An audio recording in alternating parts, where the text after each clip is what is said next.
हो। हमारा टाइटल है पृथ्वी की गतियां। बेसिकली पृथ्वी की दो टाइप की गतियां होती है। पृथ्वी दो तरह से घूमती है। कौन कौन सी गति है? एक तो होगी घूर्णन गति, घूर्णन गति, और दूसरी होगी अपनी परिक्रमण गति। घूर्णन गति क्या होती है? बेसिकली पृथ्वी का अपने अक्ष पर घूमना, इसको घूर्णन गति कहते हैं। जैसे मान लीजिए कि ये हमारी पृथ्वी है, ठीक है, इसका ये हो गया नॉर्थ पोल, ये हो गया साउथ पोल, और ये जो लाइन मैंने ड्रॉ की है वो होगी इसकी एक्सिस, या इसका अक्ष। और इसका अपने अक्ष पे घूमना क्या कहलाता है? घूर्णन गति कहलाती है, ठीक है।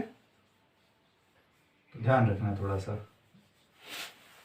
अपने एक्स पे ऐसे घूमती है ये, इसको कहते हैं घूर्णन गति।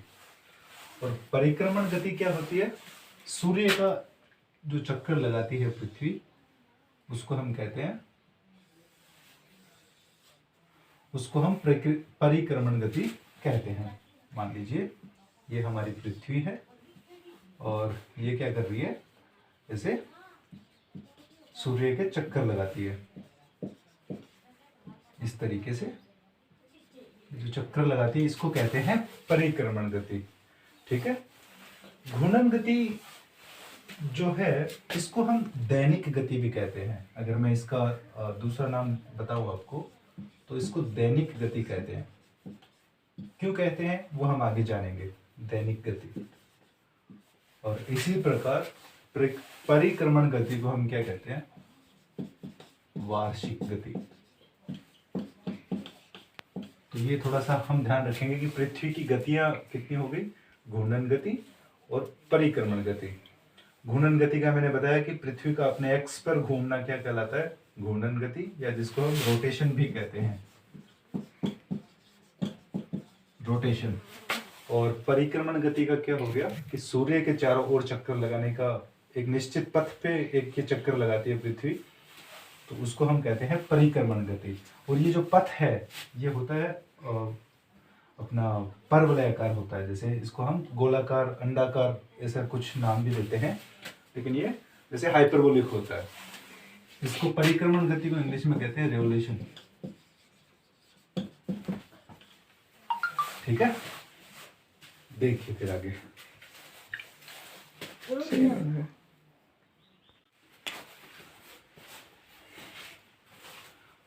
घूर्णन गति। पृथ्वी की घूर्णन गति की डेफिनेशन हमने पहले जान ली है। क्या होती है कि पृथ्वी का अपने एक्सिस पे घूमना क्या कहलाता है?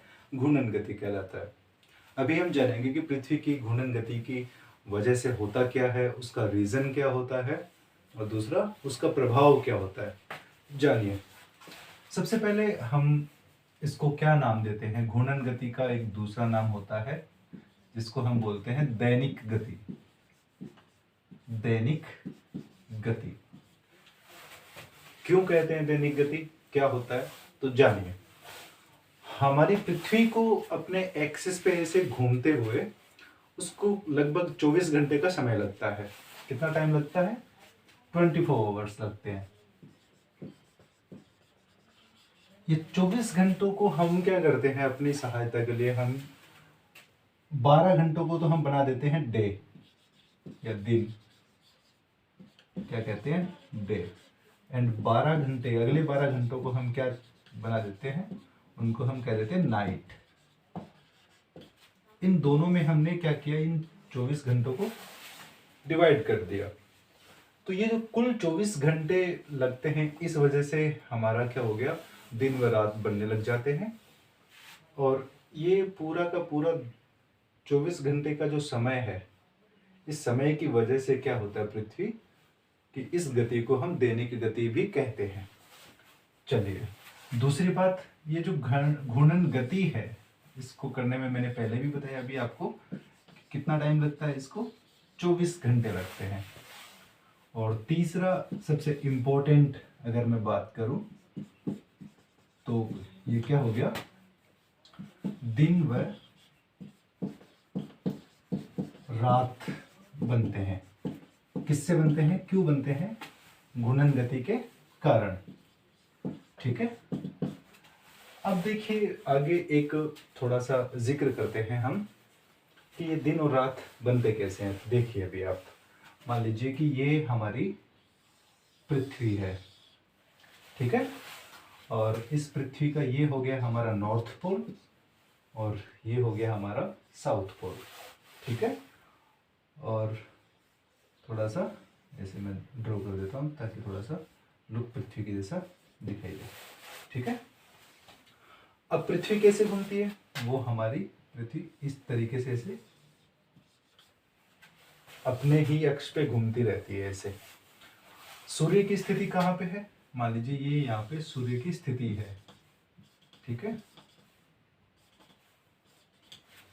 ये होगी अर्थ एंड ये क्या हो गया?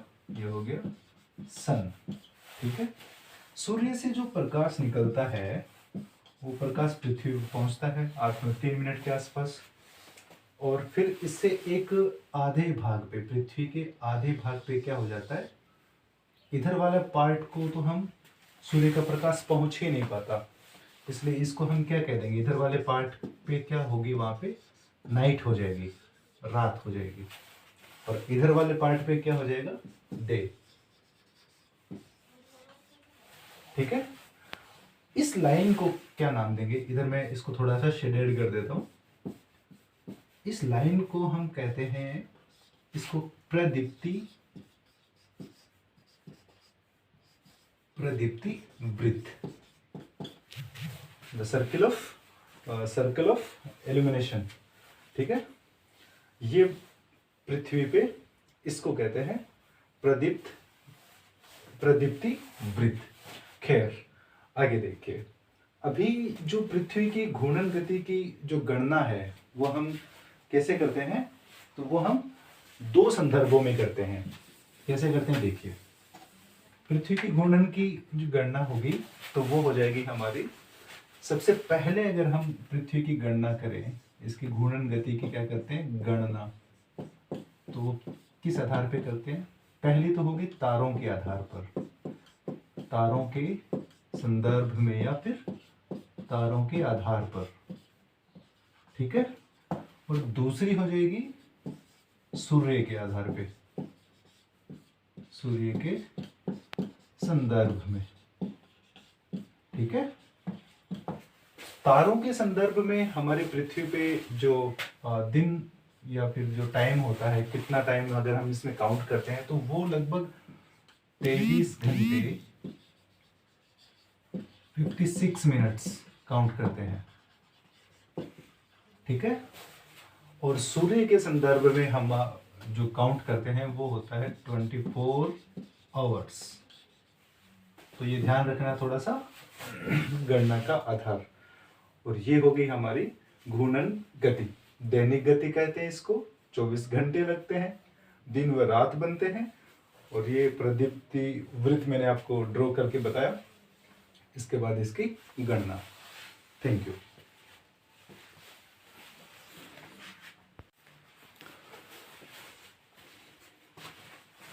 तो अभी जान लेते हैं परिक्रमण गति।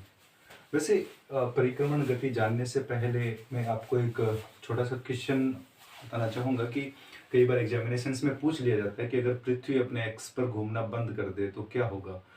तो ध्यान रखना है, पृथ्वी अगर अपने एक्सिस पे घूमना बंद कर देती है तो पृथ्वी के आधे भाग पे हमेशा के लिए दिन रहेंगे और आधे भाग पे हमेशा के लिए रात्रि। तो अभी जानते हैं परिक्रमण गति क्या होती है, कैसे होती है। देखिए, कहते किसे हैं सबसे पहले, तो डेफिनेशन मैंने स्टार्टिंग में बताई थी कि सूर्य के चक्कर लगाने, जो सूर्य की जो चक्कर लगाते टाइम जो गति होती है उसको हम क्या कहते हैं, परिक्रमण गति।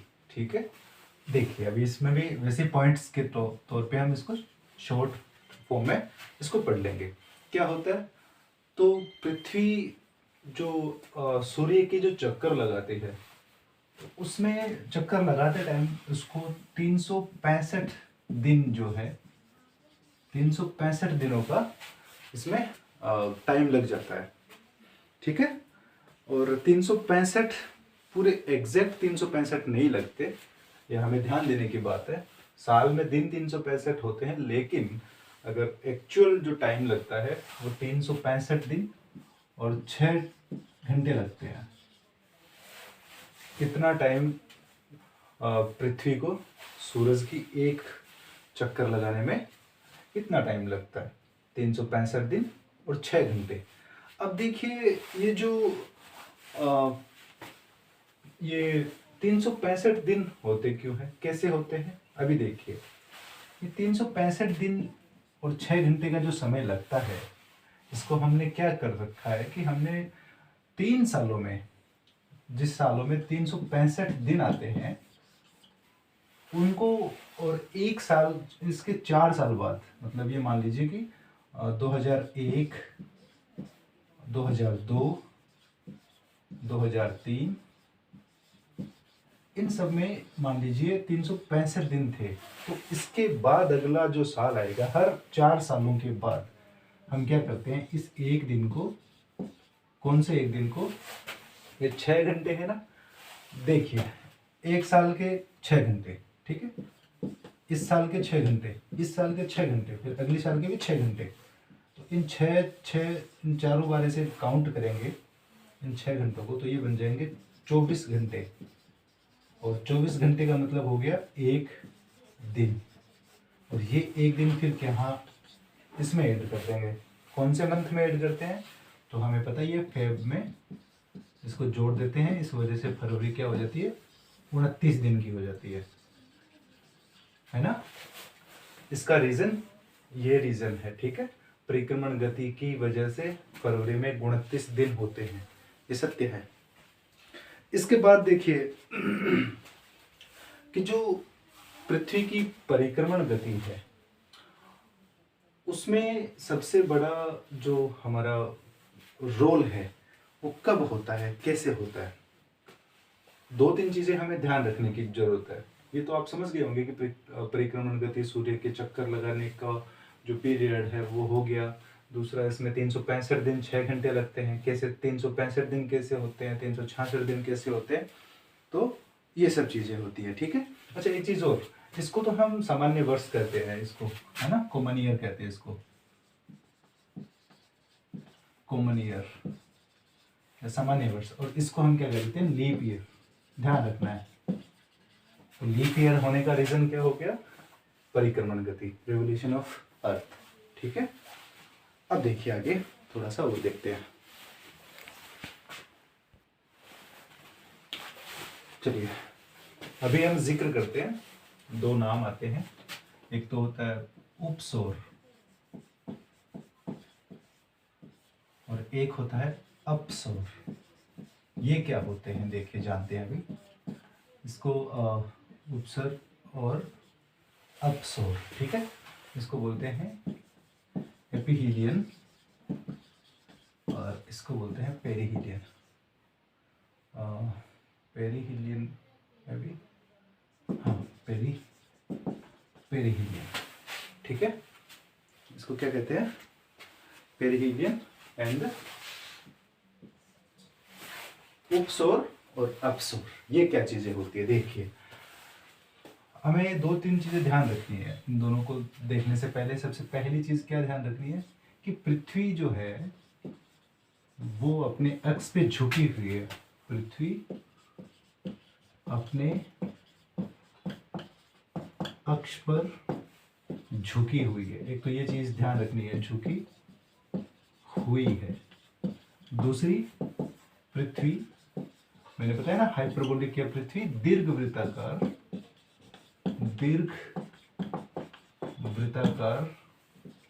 पथ पर गति करती है, गति या परिक्रमा करती है,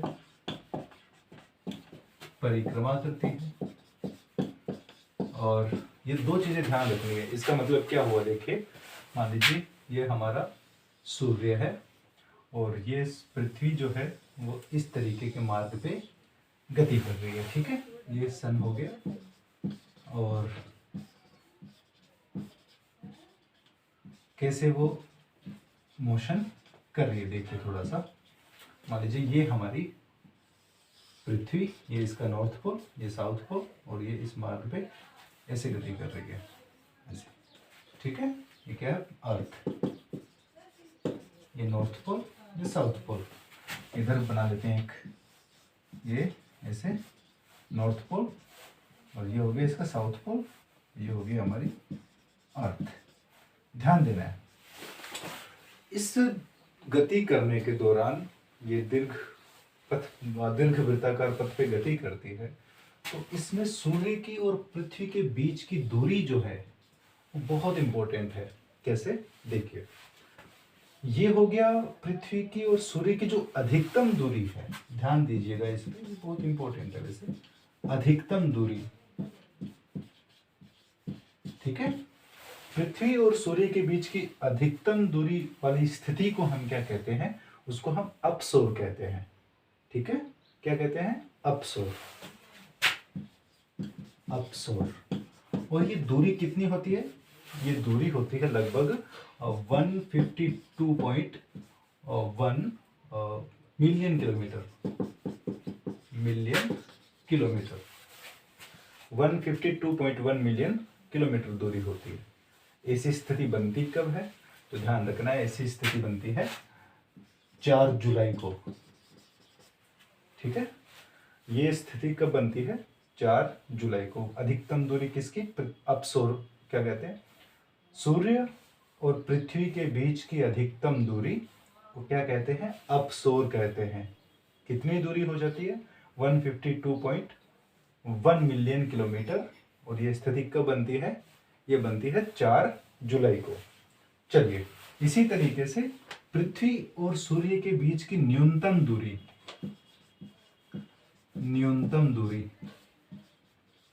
ठीक है, न्यूनतम दूरी को क्या कहेंगे, उपसौर।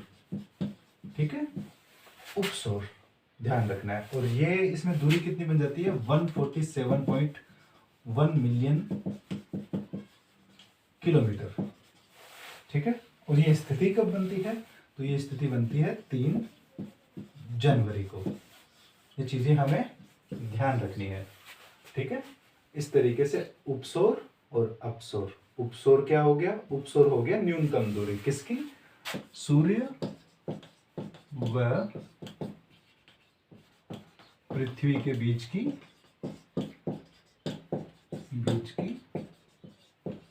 न्यूनतम दूरी, वो क्या कहलाती है, वो कहलाती है उपसौर या पेरिहीलियन। और इसी तरीके से सूर्य व पृथ्वी के बीच की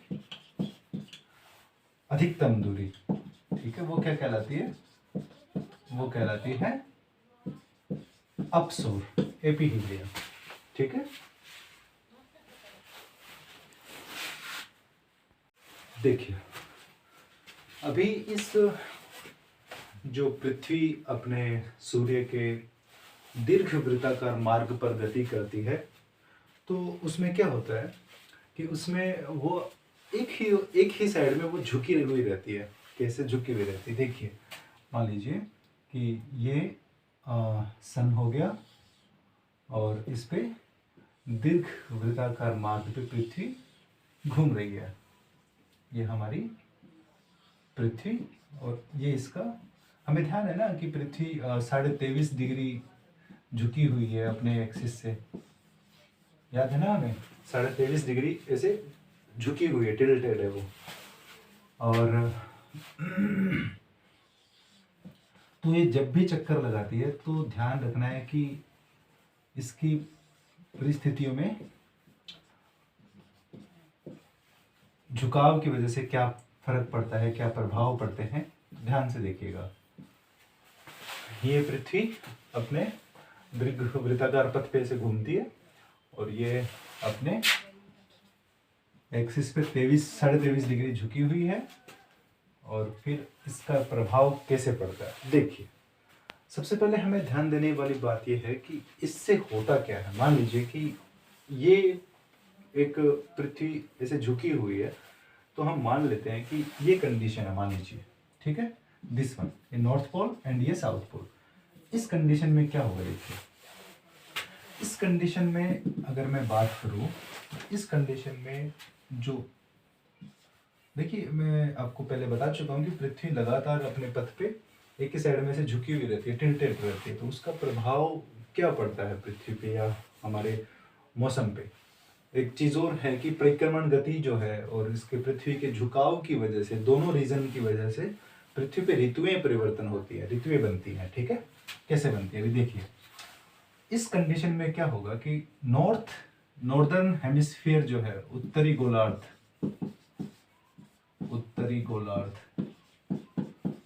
उस पर क्या क्या प्रभाव पड़ेगा, कौन सी कंडीशन है देखिए। मान लीजिए सूर्य, ये जो पृथ्वी का उत्तरी ध्रुव जो है वो सूर्य की साइड में है ना, इसे टिल्टेड है, ये ऐसे नॉर्थ पोल हो गया, इधर सूर्य हो गया, और इससे जो उत्तरी गोलार्ध है उसमें क्या क्या होगा देखिए। सबसे पहले इसमें ग्रीष्म ऋतु रहेगी, कहाँ पे, उत्तरी गोलार्ध पे ग्रीष्म ऋतु। ठीक है, दूसरा क्या इसमें इफेक्ट रहेगा, दूसरा इफेक्ट रहेगा इसमें कि ये जो दिन है, दिन वो बड़े हो जाएंगे, दिन बड़े व रातें क्या हो जाएगी, छोटी। ये ध्यान रखना एक चीज है। और तीसरी बात क्या हो जाएगी, तीसरा इंपॉर्टेंट पॉइंट हो जाएगा कि जो नॉर्थ पोल है, उत्तरी ध्रुव जो है, उस पे क्या रहेगा, 6 महीने,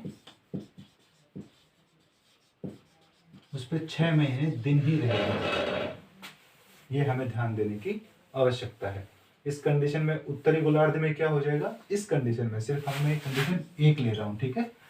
इस कंडीशन में क्या हो जाएगा कि ग्रीष्म ऋतु रहेगी, कहाँ पे, उत्तरी गोलार्ध में, दिन बड़े हो जाएंगे और रातें छोटी होंगी, रातें छोटी हो जाएंगी। और नॉर्थ पोल पे क्या रहेगा, नॉर्थ पोल पे 6 महीने तक दिन ही रहेगा। ठीक है, इसके विपरीत, ये तो हो गया उत्तरी गोलार्ध की बातें। तो दक्षिणी गोलार्ध जो है वो क्या होता है, तो देखिए वहां पे क्या चेंजेस आएंगे, थोड़ा सा देखते हैं। तो दक्षिणी गोलार्ध जस्ट इसके अपोजिट हो जाएगा। देखिए क्या हो जाएगा, सबसे पहले वहां पे क्या रहेगी, शीत ऋतु रहेगी, है ना। दूसरा पॉइंट क्या हो जाएगा, दूसरा पॉइंट हो जाएगा वहां पे कि रातें बड़ी और दिन छोटे। रातें तो हो जाएंगी बड़ी और दिन क्या हो जाएंगे, दिन छोटे हो जाएंगे।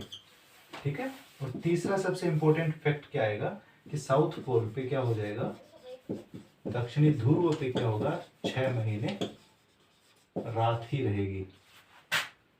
ठीक है ना, ये थोड़ा सा देख लेना है।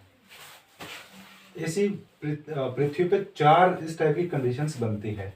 तो हम इन चारों कंडीशंस को एक ऐसे डायग्राम के तौर पे अभी आगे थोड़ा सा अच्छे से जान लेते हैं।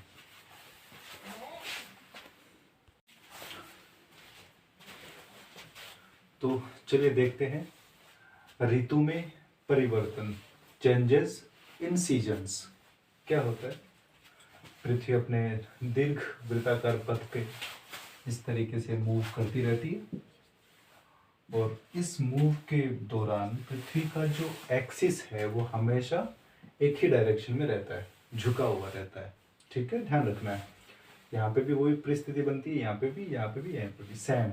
ठीक है, ध्यान रखना है हमें। क्या ध्यान रखना है देखिए, जब ऐसी कंडीशन आती है, ठीक है, तो क्या होता है देखिए। ऐसी कंडीशन का जिक्र मैंने पहले थोड़ी देर पहले भी किया था, लेकिन इसको अभी हम थोड़ा डिटेल से जानेंगे। देखिए इस कंडीशन में क्या होता है, इस कंडीशन में पृथ्वी का जो उत्तरी गोलार्ध है, क्या होता है, उत्तरी गोलार्ध, इसमें मैंने बताया था पहले भी कि इसमें ग्रीष्म ऋतु होती है। ठीक है, यहाँ पे ग्रीष्म ऋतु होती है। दूसरा, नॉर्थ पोल पे 6 महीने दिन रहता है, और इस दौरान पे अब वर्ष का सबसे बड़ा दिन जो है वो, ये ऐसी स्थिति बेसिकली ये दौरान होता है। और साल का सबसे बड़ा दिन अगर हम काउंट करें तो 20, 21 या 22 जून के बीच में ये दिन आता है, ठीक है। तो ध्यान रखना है, जैसे हर वर्ष एक साल का सबसे बड़ा दिवस माना जाता है, तो वो ये 20, 21 या 22 जून, इन तीनों में से कोई भी एक दिन आ सकता है, ठीक है। इस कंडीशन को हम क्या कहते हैं? इस कंडीशन को हम उत्तर अयनांत कहते हैं, अयनांत कहते हैं, ठीक है। क्या होता है, मैंने आपको ये पहले भी डिटेल से बता दिया, फिर एक बार फिर दोबारा सुन लीजिएगा कि उत्तरी गोलार्ध में क्या होती है? ग्रीष्म ऋतु, दक्षिणी गोलार्ध में शीत ऋतु होती है, ठीक है। और उत्तरी गोलार्ध में सूर्य जो है वो डायरेक्ट जो अपनी ऊपर वाली जो लाइन है, कर्क रेखा है, उसके ऊपर सूर्य की सीधी रेखा पड़ती है। इसमें कर्क रेखा पे क्या होता है? सूर्य की सीधी रेखा गिरती है इस कंडीशन में। तो सूर्य की कर्क रेखा के ऊपर स्थिति का रहना जाहिर है ग्रीष्म ऋतु को दर्शाता है। और दूसरा इसमें इफेक्ट क्या रहता है कि दिन, हमें पता है दिन बड़े होते हैं, रातें छोटी होती हैं। तो इस पूरी परिस्थिति को हम क्या कहते हैं? उत्तर अयनांत कहते हैं, ठीक है। ये एक टाइप से ग्रीष्म ऋतु का हो गया।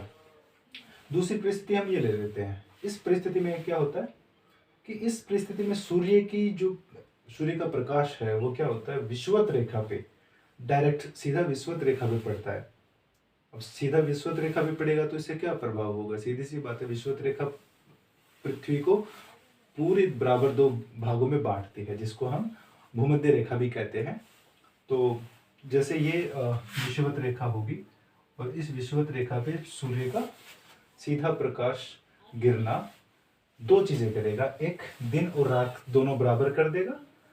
और इसमें जो ऋतु है जो होगी, इसको मैं थोड़ा सा रिकॉल नहीं कर पा रहा। एक विषु, इस परिस्थिति को हम क्या कहते हैं? इस परिस्थिति को हम विषु कहते हैं। ये थोड़ा सा ध्यान रखना है।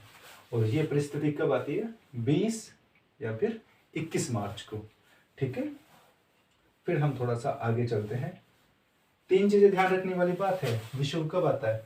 20, 21 मार्च को एक तो। और इसमें क्या होता है? इसमें सूर्य का प्रकाश है वो कहाँ पे? भूमध्य रेखा पे, सीधा भूमध्य रेखा पे सूर्य का प्रकाश गिरता है, जिससे क्या इफेक्ट पड़ता है? दिन और रात दोनों क्या होते हैं? इक्वली बराबर हो जाते हैं, दिन और रात दोनों बराबर होते हैं। इसी प्रकार हम तीसरी परिस्थिति जानते हैं। तो इस परिस्थिति में क्या होता है कि जो अपना उत्तरी ध्रुव जो है वो सूर्य से थोड़ा अलग हो गया। इसका मतलब अलग तो वैसे मतलब ये हो गया कि दूसरे डायरेक्शन में चला गया। इससे क्या होगा कि साउथ पोल है वो सूर्य के फेस में रहेगा। इससे ये फर्क पड़ेगा कि जो परिस्थिति यहाँ बन रही थी उत्तरी ध्रुव पे, वो परिस्थिति यहाँ पे दक्षिणी ध्रुव में बन जाएगी। दक्षिण ध्रुव में ये परिस्थिति बन जाने से क्या चेंजेस आएंगे कि नॉर्दर्न हेमिस्फीयर यानी कि उत्तरी ध्रुव में क्या होगा? उत्तरी ध्रुव में एक तो शीत ऋतु रहेगी, और दूसरा क्या होता है? सूर्य का जो प्रकाश है वो मकर रेखा के ऊपर सीधा पड़ता है, मकर रेखा पर। और तीसरा इफेक्ट क्या हो जाएगा कि शीत ऋतु है, अब अभी चल रही है जैसे सीजन थोड़ा थोड़ा, तो इसमें क्या हो जाएगा? इसमें अपना जो ये होगा वो ये हो जाएगा कि रातें बड़ी वो दिन क्या हो जाएंगे? छोटे हो जाएंगे, दिन छोटे हो जाएंगे। जैसे इसमें क्या हुआ था, इसमें उल्टा हो जाएगा, इसमें दिन बड़े और रातें छोटी हो जाएंगी। इस परिस्थिति का होने का समय जो है, जो अभी आप देखिएगा अगले महीने में दिसंबर में, कि 21 या 22 दिसंबर की रात बहुत लंबी रात होगी। साल की, वर्ष की सबसे जो लंबी रात है वो इसमें आती है। और इन सब परिस्थितियों का नाम क्या होता है? इसको हम कहते हैं दक्षिण अयनांत कहते हैं। और इस परिस्थिति को हम क्या कहते हैं? इस परिस्थिति को हम बसंत कहते हैं। मुझे अभी याद आ गया था कि इसमें जो ऋतु होती है वो बसंत ऋतु होती है, तो थोड़ा ध्यान दीजिएगा। और इसको शीत ऋतु, ये ग्रीष्म ऋतु, और यहाँ पे अभी देखिए कौन सी ऋतु आती है, इसका जिक्र हम करते हैं। तो 22 और 23 सितंबर को ये परिस्थिति होती है, इसको भी विषुव कहते हैं। इसमें और इसमें सेम कंडीशन रहेगी, बस नाम थोड़ा सा चेंज हो जाएगा, ऋतु का नाम चेंज हो जाएगा। इसमें बसंत ऋतु है तो इसमें शरद ऋतु इसमें शामिल होती है। ठीक है, बाकी सेम परिस्थिति रहेगी। इसमें भी सूर्य का प्रकाश जो है वो भूमध्य रेखा पे डायरेक्ट गिरेगा, जिससे दिन और रात दोनों की संख्या बराबर रहेगी ऑलमोस्ट। और ये 22 और 23 सितंबर को ये देखा जा सकता है कि दिन और रात दोनों अमूमन बराबर होते हैं। तो ये हो गया हमारा टॉपिक, पृथ्वी की गतियाँ और उनका प्रभाव। Thank you.